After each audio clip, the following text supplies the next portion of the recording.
네, 고통을 통과하는 삶이라는 제목을 가지고 하나님의 말씀 좀 나누기를 원합니다.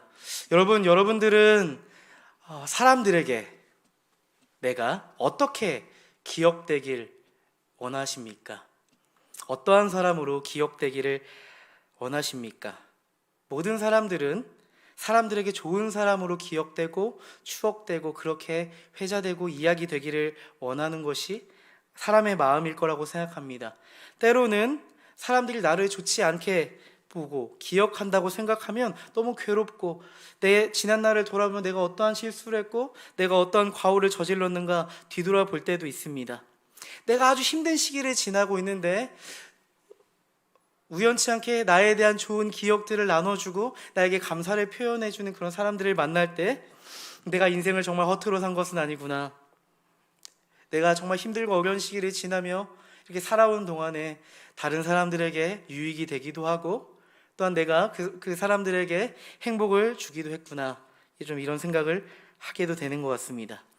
사람들에게 내가 어떻게 기억되고 있는가, 어떻게 추억되고 있는가 보다 더 중요한 것이 있다면 나는 하나님께 어떻게 기억되고 있을 것인가가 아닐까 생각합니다.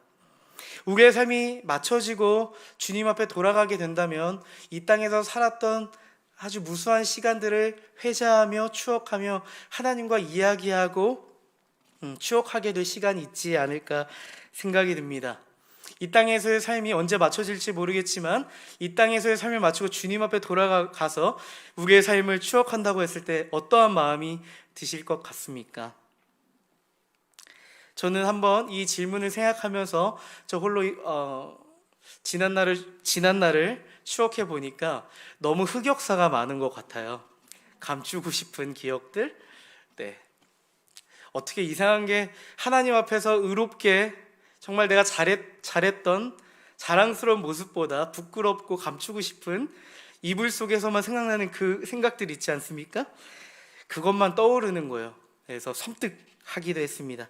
그런 날이 언젠가는 오겠죠.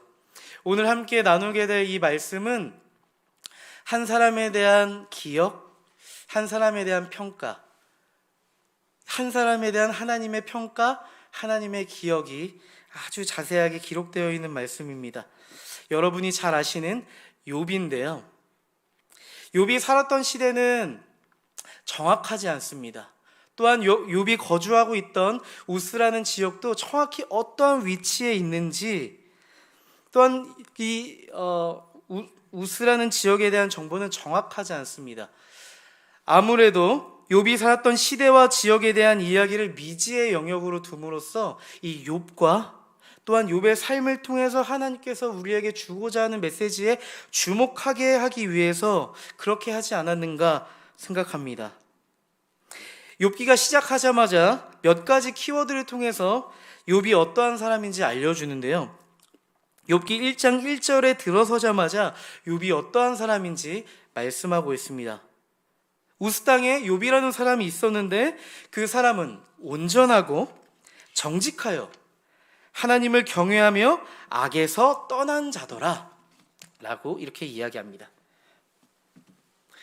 여기서 온전하다라는 말은 히브리어로 탐이라는 단어인데요, 킹 제임스 버전 성경에 보니까 이렇게 번역을 해놨어요.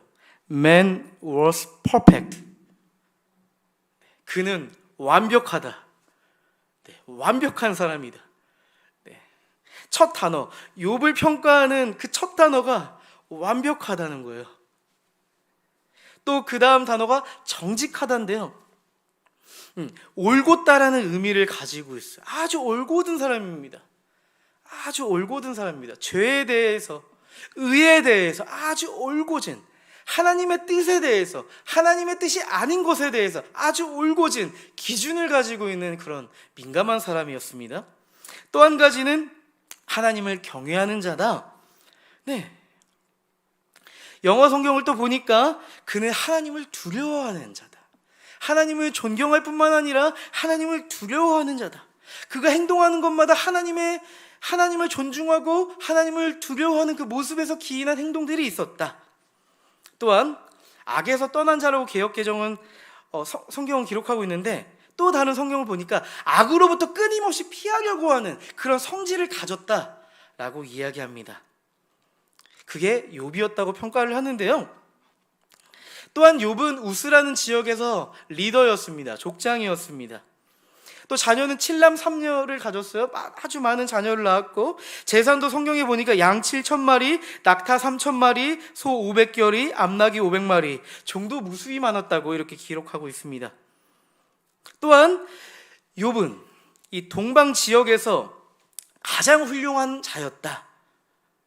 여기서 훌륭하다는 말은 이 우스 지역에서 가장 영향력이 있었던 사람 중에 한 명이 욥이었다라는 것입니다. 욥이 지금 이 시대에 태어났다면 아무래도 대기업의 오너였을 것 같아요. 네. 수많은 재산을 가지고 있으면서 동시에 수많은 사람에게 영향력을 끼치는 그런 사람입니다. 욥의 프로필을 보면 너무나도 모든 것이 부족함 없이 완벽합니다. 그리고 나서 욥기 1장 4절 5절에서 욥의 가정의 한 가지 일화를 등장시키는데요. 재밌습니다. 욥의 아들, 딸들, 칠남 3녀가 함께 모여서 생일 파티를 벌입니다. 근데 그 다음날 욥이 하는 일이 뭐냐면 7남 3녀를 불러다가 혹시 우리 아들, 딸들이 하나님 앞에서 죄를 저질렀을까봐, 하나님을 욕되게 했을까봐 한 명씩 그 사람의 명수대로 번제를 드렸다라고 하는 것입니다. 지금으로 생각한다면 이런 거겠죠. 우리 사랑하는 아들, 딸들이 저녁 11시에 들어왔습니다. 누구를 만나고 왔는지 모르겠지만 저녁 11시에 기분 좋게 들어왔는데, 딸아 잠깐 내 방에 들어오라고 얘기한 다음에 회개해. 예배하자. 너 가서 무슨 짓 했는지 몰라. 우리 하나님께 기도드려야 돼. 우리가 어떠한 죄를 저질렀는지 몰라. 이런 그림이 아니었을까? 혹은 다음날 이렇게 앉혀놓고 어제 무슨 일이 있었는지 소상히 듣고, 이것은 하나님의 뜻이 아니지 않을까? 아주 진지하게 신앙 상담을 해주는 그런 아빠의 모습, 엄마의 모습이 아니었을까, 이런 생각이 들어요. 이 장면만 봐도 욥이 얼마나 하나님을 경외하는지, 얼마나 신앙적으로 올곧은지, 자녀 교육에 있어서도 얼마나 하나님의 그 절대적인 기준을 가지고 하나님 앞에 섰는지를 알 수가 있습니다. 뉴스에 빈번히 대기업가의 자녀들의 일탈을 보면서, 자녀 교육의 실패의 모습을 보면서 우리가 안타까워할 때가 있는데, 욥은 수많은 재산과 수많은 영향력을 가졌지만 하나님의 법도대로 자녀들을 양육하고 있습니다. 근데 아주 인상적인 표현이 있어요. 욥은 행위가 항상 이러하였더라. 이 말이 마지막에 결론에 있습니다. 그러니까 성경은 의도적으로 아주 사소한 그 욥의 가족의 일화지만 이 모습이 욥의 삶 일거수일투족에 끊임없이 이루어지고 있음을 이야기하고 있는 거예요. 욥의 삶의 방식은 항상 이런 삶이었어요. 욥의 프로필처럼 그는 완벽한 신앙을 추구하는 사람이었습니다. 하나님 앞에서 어떠한 흠도 있으면 안 된다라는 마음이 있었던 사람이었던 것 같아요. 악으로부터 떠나기 위해서 부단히도 애쓰고 정말 올곧게 살아가기 위해서 정말 완벽에 가까운 신앙의 모습, 사람이 봤을 땐 완전 완벽해, 이런 모습으로 살아가는 거죠. 근데 나중에 성경을 보면요, 하나님께서도 욥에 대해서 평가를 또 한 번 설명하세요. 그는 온전하고 정직하고 하나님을 경외하고 악에서 떠난 자라고. 사람이 보기에도, 그리고 하나님이 보기에도 똑같아요. 변함이 없는 그 모습이 욥의 모습입니다. 정말 어느 것 하나 부족함 없는, 빈틈이 보이지 않는 그 욥의 삶, 정말 그 퍼펙트라는 말이 딱 맞는 사람인 것 같아요. 누가 봐도 의롭고 누가 봐도 완전한 삶을 살아가는 것이 욥의 삶인 것 같습니다. 그러면서 욥기는 갑자기 관점이 바뀌면서 이 땅에서의 이야기가 아니라 천상의 회의로 넘어갑니다. 천상의 회의로 이렇게 주목해서 봐요. 여호와 하나님께서는 욥의 완전하고 정직하고 또한 하나님을 경외하고 의로운 그 모습을 보면서 아주 흡족하고 있는데, 이 사탄이란 뜻 안에는 고발자라는 뜻이 있지 않습니까? 고발자 사탄이 하나님께 와서 이렇게 묻습니다. 하나님, 욥이 이유 없이 하나님을 경외하고 하나님을 섬기는 걸까요? 어떤 이유 없이 하나님을 경외하는 것이겠습니까? 하나님이 복을 주셨잖아요. 하나님이 그에게 풍요로움을 주셨잖아요. 하나님이 그에게 넉넉함을 주셨잖아요. 그에게 어떠한 것도 두려워할 수 없는 그 하나님의 사랑의 울타리를 쳐주셨잖아요. 그래서 하나님은 경외하는 걸걸요? 이렇게 이야기를 하는 겁니다. 하나님의 그 풍성한 울타리 안에 있기 때문에 욥이 하나님을 경외하는 것이라고 말하는 거예요. 그리고 사탄은 하나님께 검은 제안을 하기 시작하죠. 하나님, 욥이 가진 그 하나님이 주신 그 복, 울타리 망가뜨려 주세요. 그렇게 하면 욥은 틀림없이 하나님을 향하여 욕하고 원망할 것입니다. 하나님은 말씀하십니다. 내가 욥의 소유물을 너에게 맡긴다. 근데 여기서 아주 중요한 포인트가 있습니다. 그러나 욥의 몸에는, 욥의 생명은 내 손에 될 수 없다. 사탄은 욥의 이 믿음의 뿌리를 뽑기 위해서, 흔들기 위해서 검은 제안을 하나님께 드렸죠. 사탄은 하나님을 따르는 모든 자를 향해서 믿음을 흔들기 위해서라면 어떠한 방법도 동원할 수 있는 그런 존재죠. 때로는 우리가 간절히 바라고 원하는 꿈을 이루어주고 물질을 주고, 또한 우리가 갖고 싶은 것들을 빼앗아서 믿음을 흔들리게 합니다. 그러나 우리가 기억해야 될 것은 사탄은 절대로 빼앗을 수 없는 그 영역, 그것은 하나님께서만 주관하실 수 있는 생명이라는 것이죠. 생명의 주관자 되시는 하나님께서는 하나님의 사람을 보존하십니다. 그리고 나서 다시 욥의 일상으로 돌아옵니다. 욥은 평소와 같은 일상을 보내고 있었어요. 여느 날처럼 하나님의 그 은혜의 울타리 안에서 하루를 보내고 평안을 누리고 있었죠. 근데 오늘은 어떠한 날과는 비교할 수 없는 예상치 못한 일이 일어나기 시작합니다. 첫 번째, 스바 사람들이 욥의 양들을 빼앗고 양을 돌보는 동역자들, 목자들을 죽였다는 소식을 듣게 됩니다. 그 이야기가 끝나자마자 갑자기 하늘에서 불이 떨어져서 욥의 양들과 종들, 동역자들을 살라버렸습니다. 또한 갈대아 사람들이 욥의 낙타를 빼앗았고 욥의 종들을 죽였습니다. 네 번째 소식이 멈추지 않고 들려오는데요. 욥의 첫째 아들 집에서 칠남 삼녀가 함께 식사하고 있는데 큰 폭풍이 일어서 집을 무너뜨려 칠남 삼녀를 잃고 마는 아주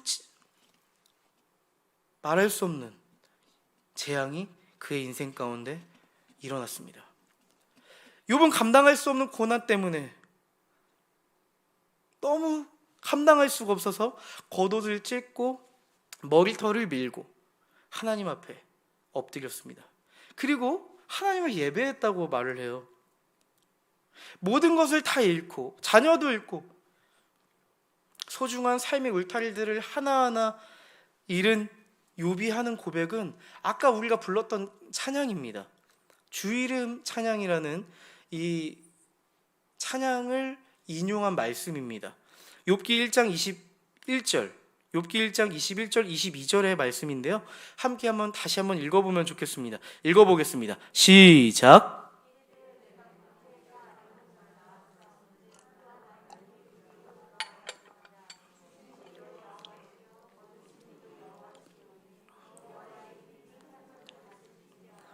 이 모든 일에 욥이 범죄하지 아니하고 하나님을 향하여 원망하지 아니하니라. 아멘. 욥이 이런 고백을 합니다. 주신 이도 하나님이시고 거두신 이도 여호와시오니 여호와 이름이 찬송을 받으실지이다. 이런 고백을 한 후에 욥이 하나님을 향하여 원망하고 범죄하지 않았다고 말씀합니다. 저는 이 말씀을 보면서 과연 이 일이 가능할까? 여러분이 욥이라면 이런 고백 가능하시겠어요? 이런 네 가지 일이 우리 안에 일어나지 않기를 바랍니다. 하지만 우리는 작은 일에도 때로는 왜 하나님 저에게 이런 일이 있는 거예요? 직장 안에서 불편한 사람과의 관계가 지속되면 하나님 왜 나에게 이런 직장으로 보내신 거예요? 매일 남편을 위해서 기도하고 있는 우리 어머니들, 나는 맨날 남편을 위해 기도하는데 우리 남편은 왜 변하지 않는 거예요? 항상 똑같은 거예요. 조그만 문제, 조금만 우리의 삶에 어려움이 찾아와도 우리는 하나님을 향하여서 원망을 하기도 하고 투정을 부리기도 하고 또 못 살겠다 하는 것이 우리의 삶인데, 욥은 왜 어떻게 이런 고백을 할 수 있는지 저는 저로서는 이해가 되지 않는 거예요. 모든 재산이 사라져도 그의 삶 평생을 다 바쳐서 정말 올곧게 정직하게 하나님 앞에 한 점 부끄럼 없이 돈을 벌었고 종을 두었지만 하나님의 정의를 가지고 그들을 하대하지 않고 친구처럼 지냈는데 내가 소중하게 잃었던 하나하나를 다 잃어버린 거예요. 다른 건 다 잃을 수 있는데 내 사랑하는 자녀들까지 다 잃은 욥.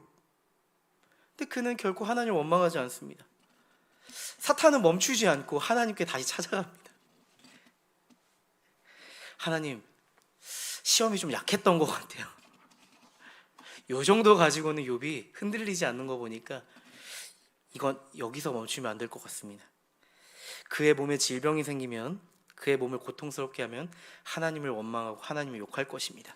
또 검은 제안을 합니다. 욥의 몸에 종기가 나기 시작합니다. 욥이 너무 괴로워서 성경에 보니까 머리부터 발끝까지 종기가 나는 거죠. 너무 가벼워서 질그릇을 깨서 그 질그릇으로 피부를 긁는 거예요. 팍팍 긁으며 고통을 견뎌내고 있는 거예요. 근데 더 괴로운 건 뭐냐면, 진짜 나도 더 이상 못 견디겠는데, 더 이상 참을 수가 없는데 아내가 와서 욥에게 이런 말을 하는 것입니다. 당신 이래도 하나님 믿을 거예요? 이래도 당신의 온전함을 지킬 거예요? 그냥 하나님 욕하고 우리 같이 죽읍시다.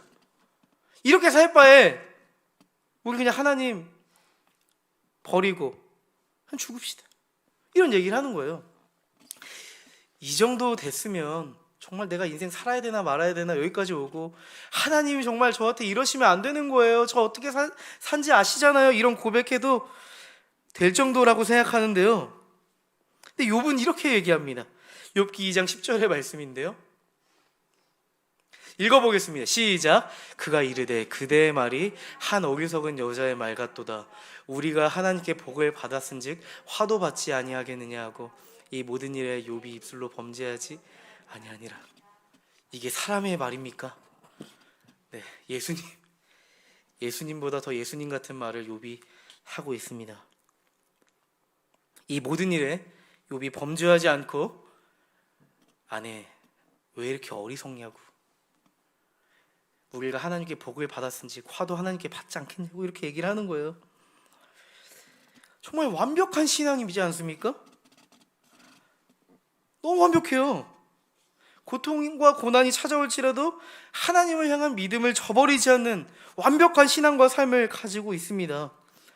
저는 이 욥기 1장 2장을 읽고 고난 속에서도 믿음이 이렇게 빛나는구나, 이것을 묵상하면서 도전을 받기도 하면서 이걸 함께 설교를 나누려고 사실 목요일까지 준비를 했었는데 욥기를 전체를 다 읽게 됐어요. 1장 2장을 준비하는데 전체를 다 읽었는데 하마터면 큰일 날 뻔했습니다. 여러분, 욥기 3장 1절 말씀을 한번 우리가 읽어봐야 됩니다. 갑자기 분위기가 반전되기 시작하는 거예요. 욥기 1장 2장은 서론이었습니다. 한번 읽어보도록 하겠습니다. 시작.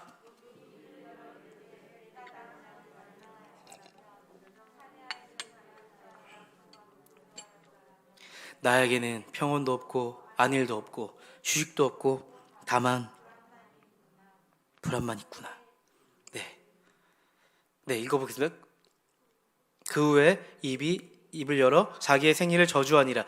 욥이 입을 열어 이르되 내가 낱날이 멸망하였더라면 사내 아이를 배웠다 하던 그 밤도 그러하였더라면. 네, 조금 자막이 꼬였습니다. 네, 제가 욥기 3장 1절을 딱 읽는데요, 그러면 그렇지, 욥의 마음이 그게 아니었던 거예요. 지금의 말로 표현한다면 이것입니다. 차라리 내가 태어나지 않는 것이 나았겠다. 내가 내 안에 평안도 없고 안일도 없고 쉬어도 쉬는 게 아니다. 내 안에 불안만 가득하구나. 이런 고백이 3장 1절부터 시작돼서 수많은 성경에 욥의 이야기가 담겨 있습니다. 욥기 1장 2절로 욥기의 결론이 났다면 온전한 신앙, 완벽한 신앙을 도전하시는 하나님의 메시지라고 전달하려고 했어요. 아마도 그것이 하나님의 뜻이었겠다 생각을 할 수 있습니다. 근데요, 우리가 주목해야 될 것은 욥기 3장부터의 욥의 모습이에요. 욥의 마음과 신앙이 흔들리기 시작합니다. 너무나도 괴로운 나머지 차라리 태어나지 않는 것이 나을 뻔했다라고 고백하고 그 생각이 그를 지배하기 시작합니다. 여러분 잘 생각해 보세요. 욥은 단 한 번도 실패해 본 적이 없는 사람입니다. 항상 흠없이 완벽하게 하나님 앞에서도 흠없이, 사람 앞에서도 거리낌 없이, 자녀 교육을 할 때도, 돈을 벌 때도, 신앙생활을 할 때도 그 누구보다 높은 기준을 가지고 신앙생활했던 것이 욥이었습니다. 한 번도 그의 삶에 겪어보지 못한 아픔이에요. 그는 하나님 앞에 아픔을 가지고 하나님 앞에 서본 적이 없어요. 그러던 어느 날 아픔 속에 그의 친한 세 친구가 찾아옵니다. 엘리바스와 빌닷과 소발, 이 세 친구인데요, 이들은 욥을 공감하고 위로하고 눈물을 닦아주기는커녕 이렇게 얘기합니다. 아마도 저는 이렇게 추측을 해봐요. 욥이 워낙 올곧은 사람이잖아요. 하나님을 경외하는 사람이잖아요. 악에서 떠난 사람이잖아요. 완벽한 사람이잖아요. 끼리끼리 만나잖아요, 친구는. 아마도 욥과 비슷한 성향의 친구들이 왔을 것이다 생각이 들어요. 웬만하면 이 정도 어려운 상황이면 두들겨주면서 등을, 친구야 내가 널 위해 기도할게, 너가 지금 너무 힘든 상황인데 내 소유를 너에게 나눠서 너가 회복될 수 있도록 내가 도울게 얘기를 하는데, 욥의 친구들이 계속 이제 3장부터 시작하는 말이 뭐냐면요, 한 가지 전제를 가지고 얘기하는 거예요. 하나님은 공의롭다. 하나님은 공의롭다. 그 중에 한 가지 제가 말씀을 따왔는데요, 욥기 4장 7절의 말씀이에요. 이렇게 얘기합니다. 생각하여 보라, 죄 없이 망한 자가 누구인가? 정직한 자의 끊어짐이 어디 있는가? 이거 무슨 말인지 이해가 되시죠? 욥에게 이렇게 얘기하는 거예요. 너가 지금 재앙을 경험하고 고통을 경험하는 것은 너가 죄를 지었기 때문이야. 너가 불의했기 때문이야. 너가 사람들 앞에서 정의롭고 정직했고 올곧고 악에서 떠나려고 했지만 하나님은 숨길 수 없었을걸? 하나님은 정의로운 분이시니까. 욥의 세 친구가 욥을 의심하기 시작합니다. 그리고 욥의 재앙과 고통에 대해서 이유를 이야기하기 시작합니다. 욥의 속이 뒤집어지겠죠? 욥의 의로움에 대해서 의심하기 시작하고 욥의 불완전함과 불의에 대해서 이야기하기 시작할 때 욥이 어떻게 반응할 것 같으세요? 욥기 1장과 2장을 보면 아마도 욥은 내가 불의한 자라고, 내가 하나님 앞에 깨끗한 것 하나 없는 그러한 더러운 자라고 그렇게 고백을 했을 법한데 욥이 이렇게 이야기합니다. 욥기 9장 22절 23절의 말씀을 보니까 하나님은 온전한 자와 악한 자를 모두 멸망시키신다. 그분은 무죄한 자의 절망도 비웃으신다. 무슨 말을 하는 거냐면 나는 무죄해. 나 하나님 앞에 죄 지은 적 없어. 나 하나님 앞에 의롭게 살았어. 내 하나님이 조금 문제가 있는 것 같은데? 욥기 16장 9절 말씀입니다. 하나님은 진노하사 나를 찢고 적대시하며 나를 향해 이를 가신다. 난 하나님 앞에 거리낌 없는데 하나님 왜 나한테 왜 이렇게 하시지? 욥기 27장 2절입니다. 왜 하나님은 내가 공정한 판결을 받게 못하게 하시며 나를 괴롭게 하시는가? 만약에 공정한 판결을 내렸더라면 나는 무죄야. 나는 의로워. 하나님 앞에 난 부끄러울 것 없어. 욥의 목소리가 커집니다. 욥기 27장 8절입니다. 하나님이 불경건한 자의 영혼을 거두실 때 그에게 무슨 희망이 있겠는가? 지금 욥은 자기의 상황을 빗대서 하나님은 불경건한 자가 나는 결코 아닌데 내 영혼을 거두어 있다고. 저는 몇 가지 말씀만 발췌해 온 거거든요. 자신에게 임한 재앙에 대해서 너무나도 억울해하고 있어요. 무죄한 자에게 임하는 재앙에 대해서 도무지 이해할 수 없다고, 하나님이 공의롭지 못한 것 같다고 말하기 시작하면서 원망하기 시작합니다. 완벽한 삶과 신앙으로 하나님을 따르던 그의 삶 앞에 저는 요즘 사람들의 말로 완벽한 현타가 왔다, 현실 자각 타임이 온 거예요. 여러분도 신앙생활 하시면서 혹시 현실 자각 타임, 현타가 오신 적이 있으십니까? 코로나 팬데믹이 시작되고 수많은 사람들이 신앙의 현타가 온 것 같아요. 왜 우리에게 이런 재앙이, 이런 고통이 찾아온 거지? 하나님이 정말 살아계시다고 한다면 우리에게 이런 일이 일어나서 안 되는 거 아니야? 그래도 사람들이 다 하나님을 따르지 않아도 우리는 하나님을 따르려고 노력했잖아. 그래도 우리 11조 잘했잖아. 주일날 예배 잘 드렸잖아. 교사도 잘했잖아. 하나님 앞에 나름대로 잘 섬겼잖아. 하나님 왜 이러세요? 이런 현타가, 현실 자각 타임이, 하나님을 향하여 너무 억울한 마음이, 하나님을 향하여 너무 원망스러운 마음이 있는 것 같아요. 저도 이 고통과 이 재앙의 시간을 지나오면서 제 안에 이러한 현타가 있음을 발견하게 됩니다.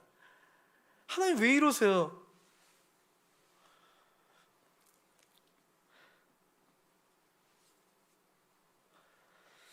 이런 마음이 드는 거죠. 완벽한 삶과 신앙을 살아가던 욥의 모습을 보면 어쩜 저렇게 살 수 있을까? 어떻게 저렇게 완벽한 삶을 살 수 있을까? 나와는 전혀 다른 클래스를 보여주는 그의 모습을 보면서 괴리감이 느껴질 정도인데, 욥기 3장 이후의 말씀을 보면 이상하게도 고통, 재앙에 맞닥뜨린 그 욥의 모습이 이 시대를 살아가는 재앙과 고통 속에서 신음하고 있는 우리의 모습과 너무 닮아 있는 것 같다는 생각이 듭니다. 우리는 다시 한번 얘기하지만 고통과 재앙을 맞닥뜨리면 자꾸 Y에 집중하는 것 같아요. 하나님 왜 나에게 이런 일이 일어나야 합니까? 내가 뭐 잘못했다고? 내가 그래도 라는 게 붙잖아요. 내가 하나님 앞에 대단히 잘한 건 없지만 그래도 내가 그래도 나름대로 내가 그래도 라고 하면서요, 주를 위해 열심히 살았다고 막 항변하고 싶은 마음이 우리 한켠에 막 올라옵니다. 욥은 지금 고통을 통과하고 있어요. 고통과 재앙을 통해서요, 사실 자신의 진짜 신앙의 모습과 직면하고 있는 거예요. 여러분 한 가지 가정을 한번 해볼까요? 욥에게 이 재앙과 고통이 없었다면 이 사람 평생 욥기 1장 2장처럼 살았을 거예요. 항상 완벽한 신앙의 그 관습, 이 신앙의 패턴, 항상 그것을 따라서 살았겠죠. 근데 이 욥의 시험을 보면요, 욥을 둘러싸고 있던 그가 올곧은 삶을 살 수 있고 그가 의롭게 살 수 있고 할 수 있는 모든 울타리들이 하나하나 제거가 되는 거예요.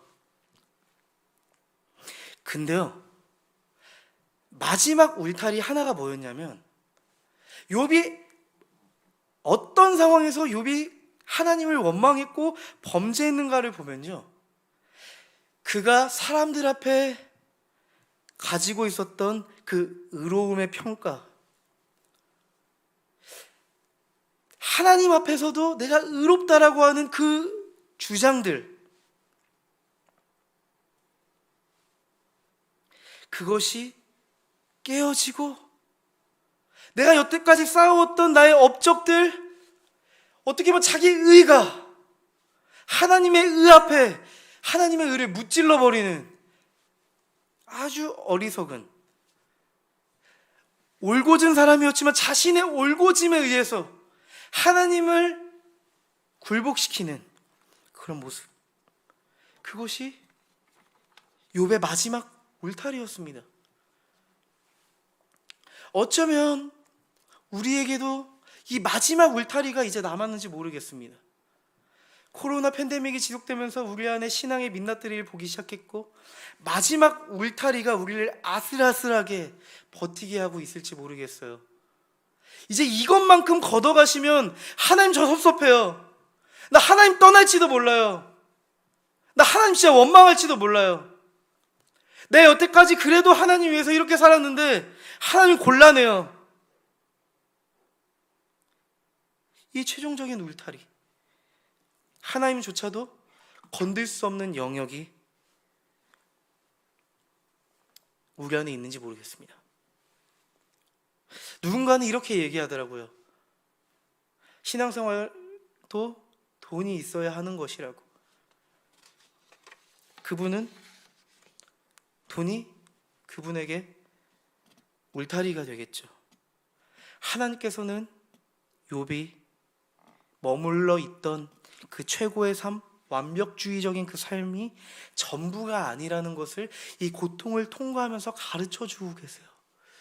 여러분, 욥기를 한번 기회가 되신다면 한번 읽어보셨으면 좋겠습니다. 혹시 고통을 통과하고 있고 도무지 설명되지 않는 삶의 고통 속에 있는 분이 계시다고 한다면 한번 나를 잡고 욥기를 읽어보셨으면 좋겠어요. 세 친구와 욥, 엘리후와 욥, 이렇게 사람과 사람 간에 어리석은 자들끼리 하나님을 안다고 떠들어대는데 답이 나오지 않습니다. 친구들의 변증이 계속되면 욥은 더 그것보다 자신의 논리를 이용해서, 자신의 경험과 지식을 이용해서 자신을 변호하고, 그것은 곧 하나님을 점점 저버리는 그런 결과가 나타나는데요, 하나님이 등장하세요. 욥에게 말씀하십니다. 이 천지 만물을 지은 자가 누구냐? 이 세상의 주관자가 누구냐? 내가 자기를 비우고 네가 그 자리에 간다면 너가 이 세상을 돌볼 수가 있겠니? 이 세상의 모든 이치가 나의 순리대로 이루어지고 있지 않니? 너의 생각으로 나의 공의를 담을 수 있겠니? 나의 섭리를 이해할 수가 있겠니?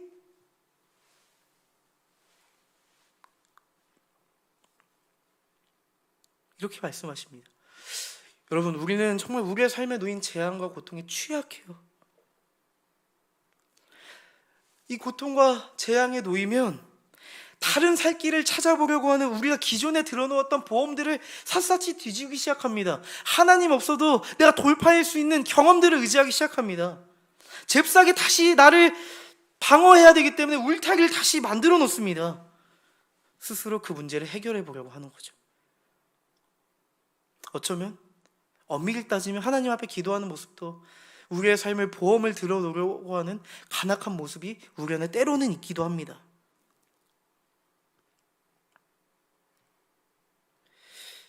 이 욥기 말씀을 잘 보다 보면요, 하나님께서 욥을 보듬으세요.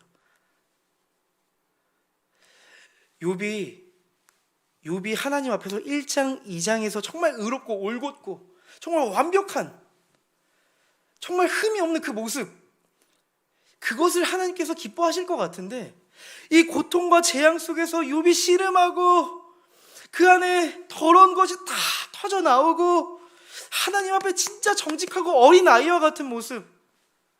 욥은 어쩌면 정말 어른 앞에서 어른같이 행동하는 아이였던 거죠. 근데 욥은 이제야 비로소 진짜 올곧음, 나는 때로는 부족하고 연약하지만, 나는 완벽하지 않지만 이 고통의 삶 가운데 주님이 필요해, 이러한 삶을 배우기 시작하는 거예요. 왜 하나님께서는 하나님을 따르는 의인들에게 고통과 재앙을 주시는가? 고난을 주시는가? 하나님은 왜 악을 허용하시는가? 수많은 사람들이, 저도, 여러분들도 하나님 앞에 때로는 던지는 기도 제목일 것 같습니다. 하나님께서는 하나님의 사람들과 이 고통을 함께 통과하면서 우리를 빚어가고 계세요. 만약에 고통을 통과하는 삶 가운데 하나님이 없다면 우리에게 남는 건 고통만 남습니다. 우리의 결론은 고통입니다.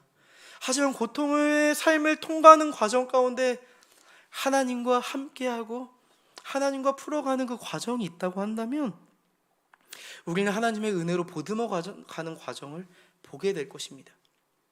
우리의 이성과 경험으로, 생각으로 예측하지 못했던 그 하나님의 지혜의 방법으로 흘러가게 될 거예요. 전 이 말씀을 읽으면서 다니엘서 말씀이 떠오르더라고요. 다니엘의 세 친구 아시잖아요. 그들이 바벨론의 흐름을 쫓아가지 않고 하나님을 따르겠다고 정말 올곧은 마음을 가지고 나는 결코 신상 앞에 절하지 않겠다고 했잖아요. 결국 그들이 어떻게 되죠? 뜨거운 용암 속에 풀무불 안에 들어가는데, 여러분 잘 아시는 말씀입니다. 다니엘서 3장 23절 24절 말씀 보니까 이 세 사람 사드락과 메삭과 아벳느고는 결박된 채 맹렬히 타는 풀무불 가운데 떨어졌더라. 그때 느부갓네살 왕이 놀라 급히 일어나서 모사들에게 물어 이르되 우리가 결박하여 불 가운데 던진 자는 세 사람 아니었느냐 하니 그들이 왕에게 대답하여 이르되 왕이여 올소이다 하더라. 그 다음 말씀 보니까 왕이 또 말하여 이르되 내가 보니 결박되지 아니한 네 사람이 불 가운데로 다니는데 상하지도 않고 그 넷째 모양은 신들의 아들과 같도다 하고. 저는 이 모습이 고통과 재앙 속에 지난 우리의 삶 가운데 하나님의 모습이라고 생각해요. 풀무불에 새 친구가 들어갔을 때 하나님은 동시에 그 풀무불에서 고통을 당하고 계십니다. 원거리에서 떨어져서 방관하시는 분이 아니시에요. 우리가 겪는 그 고통보다 더 깊은 고통을 가지고 그 풀무불을 같이 거닐고 계시는 것이죠. 우리의 인생의 고통 속에 우리 주님께서 함께 계심을 믿습니다. 우리 함께 이 시간 기도할 때 욥기에 나오는 고백이에요. 나의 길 오직 그가 아시나니. 나를 단련하신 후에 내가 정금같이 나가겠습니다. 나의 길 오직 주님이 아십니다.